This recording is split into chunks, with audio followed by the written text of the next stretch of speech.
ناظرین، اگر آپ ٹی وی پر کوئی فلم یا ڈرامہ دیکھیں تو سب سے زیادہ متاثر آپ ہیرو سے ہوتے ہیں، لیکن کچھ ولن کے کردار ایسے ہوتے ہیں جو ہمیشہ کے لیے اپنی چھاپ چھوڑ جاتے ہیں، اور اگر وہ ولن تاریخی حیثیت رکھتا ہو تو پھر لوگ اس کو بالکل بھی بھولنا نہیں چاہیں گے۔ دیریلس ایرتغرل میں کردوگلو، کاراتویگر، پاپائے اعظم اور تیتوش جیسے ولن آپ نے دیکھے ہوں گے، لیکن ان سب سے زیادہ اگر کسی سے عوام نے نفرت کی ہے تو وہ کردار تھا سعادتین کوپک کا۔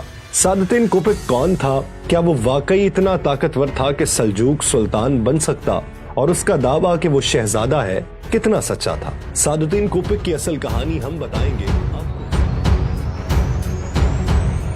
سعادتین کوپک سلجوقیان روم کا ایک امیر تھا۔ امیر سعادتین غیاث الدین کیخسرو اول کے دور سے دربار میں اپنے فرائض سر انجام دے رہا تھا۔ امیر سعادتین نے بہت سی جنگوں میں فتوحات حاصل کی، بہت سے قلعوں پر قبضہ کیا اور سلطنت کے دفاع کے لیے اہم کارنامے سر انجام دیے، لیکن ان سب کاموں کے پیچھے صرف اور صرف سلطنت کی نوکری نہیں تھی، بلکہ سعادتین کوپک سلجوق سلطنت کا سلطان بننے کا خواب دیکھ رہا تھا۔ کلیج ارسلان اول کے بعد جب سلطان علاؤالدین کیقوباد سلطان بنا تو امیر سعادتین اس کے بہت قریب آ گیا۔ امیر نے ریاست کے اہم معاملات کی بھاگ دوڑ اپنے ہاتھ میں سنبھال لی۔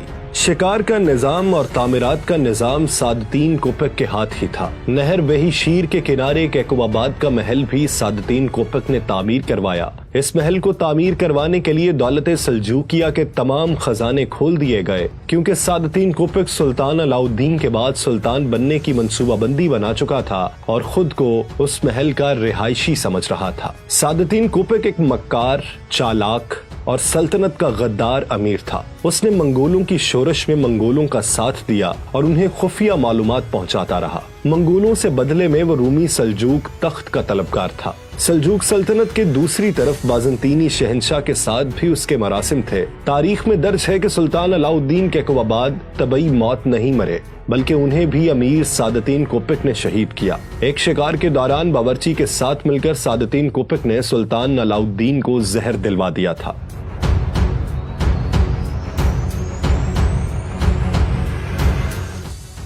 ڈرامہ سیریل دیریلس ایرتغرل میں بھی ہانلی بازار میں کھانا کھاتے ہوئے سلطان علاؤالدین کو سعادتین کوپک کے جانب سے زہر دیا جاتا ہے۔ سلطان کو زہر دینے کے بعد اس نے ممکنہ ولی عہد شہزادہ کلیج ارسلان کو اس کی ماں سمیت قتل کروا دیا۔ کلیج ارسلان کی والدہ ایوبی شہزادی تھی۔ سعادتین کوپک کو یہ خطرہ تھا کہ کہیں ایوبی سلطنت اس کے سلطان بننے کے خواب کے درمیان حائل نہ ہو جائے، اس لیے اس نے اپنے راستے کے کانٹے کو ہٹا دیا۔ اب اس کے سامنے ایک ہی دیوار تھی، سلطان غیاث الدین کیخسرو ثانی۔ غیاث الدین ابھی بچہ تھا، اس کو حکومت کی بھاگ دوڑ سنبھالنے میں مشکلات پیش آئیں۔ کونیا کا سارا محل کوپک کے کارندوں سے بھرا پڑا تھا۔ سعادتین کوپک نے یہ کہنا شروع کر دیا تھا کہ سلطان نااہل ہے اور حکومتی معاملات اس سے نہیں سنبھالے جا رہے۔ اس نے یہ بھی حکم جاری کروانا شروع کر دیے کہ جمعے کے خطبوں میں عباسی خلفاء کے نام نہیں پکارے جائیں گے اور نہ ہی سلطنت سلجوق خلافت عباسیہ کو مانتی ہے۔ ان اقدامات کی وجہ سے سلطان غیاث الدین اس کے خلاف ہو گیا۔ وہ اس سے جلد از جلد چھٹکارا چاہتا تھا، اور پھر جب سلطان کے خسرو کو اس بات کا علم ہوا کہ سعادتین کوپک سلطنت ہتھیانا چاہتا ہے اور اس نے ایک شاہی فرمان جاری کیا جس میں سعادتین کوپک کو مارنے کا حکم دیا گیا تھا۔ اس ایرتغرل دیکھنے والے ناظرین کو شاید مایوسی ہو، لیکن حقیقی تاریخ میں کوپک کو ایرتغرل نے نہیں بلکہ کسی اور نے قتل کیا تھا۔ سلطان غیاث الدین کی سلطنت کا ایک اور امیر ہشام الدین کاراچا بھی کوپک کے ساتھ مل گیا، لیکن بعد میں وہ اس سے بغاوت کر گیا۔ سلطان غیاث الدین نے اپنی سلطنت کے سب سے قابل امیر کو حکم دیا کہ وہ ہشام الدین کاراچا کے ساتھ مل کر کوپک کا خاتمہ کرے۔ اس شخص کا نام تھا امیر عالم دوان۔